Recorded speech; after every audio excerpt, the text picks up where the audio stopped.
नमस्कार, आप देख रहे हैं हिमाचल बिजनेस और मैं आपकी दोस्त संतोष शर्मा।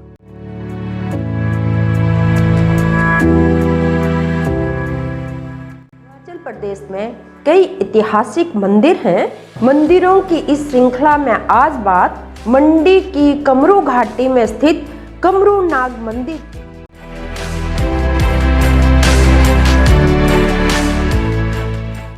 आप जानते हैं अब्दुल कलाम का क्या था कमरू नाग से कनेक्शन?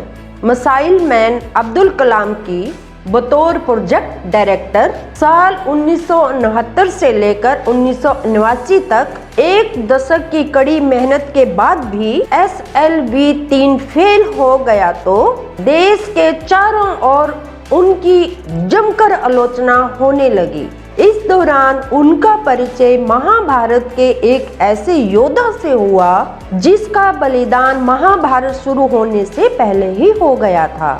ये तो आपको जानकारी है कि महाभारत के बर्बरीक ही कमरू नाग हैं। इस चरित्र को पढ़ने के बाद ही अब्दुल कलाम का आत्मविश्वास लौट आया और उन्होंने एक के बाद एक सफल प्रयोग कर दुनिया के आगे भारत के झंडे गाड़ दिए और भारत का दुनिया में रुतबा बढ़ गया। मंडी के सबसे बड़े देवता हैं कमरू नाग। कमरू नाग मंडी जनपद के सबसे बड़े देवता हैं। उनके मंडी शहर में आगमन के साथ ही मंडी के अंतर्राष्ट्रीय शिवरात्रि महोत्सव की शुरुआत होती है। कमरू नाग ही वे योद्धा थे जिनका बलिदान महाभारत शुरू होने से पहले ही हो गया था। कमरू नाग के पास 3 तीर थे। ये 3 ही तीर इतने शक्तिशाली थे कि युद्ध में हार जीत का फैसला करने में सक्षम थे। एक तीर में अपने पक्ष को प्रोटेक्ट करने की टेक्निक थी, दूसरे तीर से विरोधी पक्ष के लोगों को सिलेक्ट किया जाता था और तीसरे तीर से सभी विरोधियों का काम तमाम कर सकते थे। उनकी एक अजीबोगरीब शर्त थी कि युद्ध के मैदान में जो भी पक्ष उन्हें कमजोर दिखने लगेगा वे उनके पक्ष में युद्ध के मैदान में उतरेंगे। श्री कृष्ण इस बात को जानते थे कि उनकी इस अजीबोगरीब शर्त के कारण किसी भी पक्ष का कोई भी योद्धा जिंदा नहीं बचेगा। यही कारण था कि सुनियोजित तरीके से युद्ध शुरू होने से पहले ही उनका बलिदान हो गया था। जब आरोपों से घिरे मिसाइल मैन तो मददगार बने कमरू नाग। मिसाइल मैन अब्दुल कलाम पर देश के करोड़ों रुपए बर्बाद करने के आरोप लगे।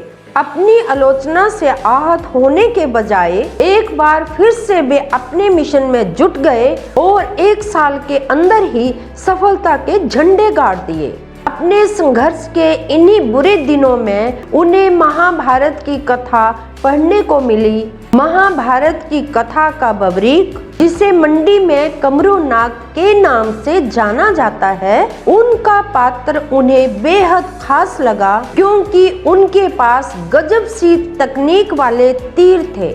इसी पात्र को पढ़कर कलाम को इंटीग्रेटेड गाइडेड मिसाइल बनाने की प्रेरणा मिली। साल 1988 में पृथ्वी, इससे अगले साल अग्नि, फिर आकाश और नाग जैसी मिसाइलें बनाकर अब्दुल कलाम ने भारत का कद बढ़ा दिया। साल 1999 में अग्नि मिसाइल के सफल प्रयोग के साथ भारत दुनिया के उन 6 देशों में शामिल हो गया जिनके पास ये टेक्निक थी। अब्दुल कलाम का एक कथन है, बार बार असफल होने के बाद भी उत्साह न खोना ही सबसे बड़ी सफलता है। तो ये थी कमरू नाग से जुड़ी अब्दुल कलाम की कहानी। आपको ये कहानी कैसी लगी? अपनी प्रतिक्रिया जरूर दें।